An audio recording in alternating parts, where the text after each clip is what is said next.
রেখেছিল সেটাও আমি খরচ করে ফেলেছি। স্ত্রী শান্ত গলায় বলল, টাকা পয়সা আসে যায়, তুমি তো আমার স্বামী।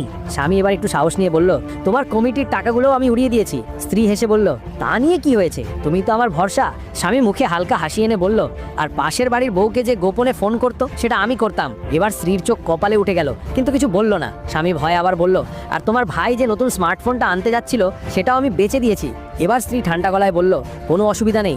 স্বামী একটু হাঁপ ছেড়ে বলল, সত্যি তুমি কিছু মনে করনি? এরপর স্ত্রী যা বলল শুনলে হাসতে হাসতে তোমার পেট ব্যথা করবে, কিন্তু তার আগে যদি তুমি 3 সেকেন্ডের মধ্যে লাইক আর সাবস্ক্রাইব করো তাহলে আগামী 3 দিনের মধ্যে তুমি একটা সুখবর পাবে। 3, 2, 1.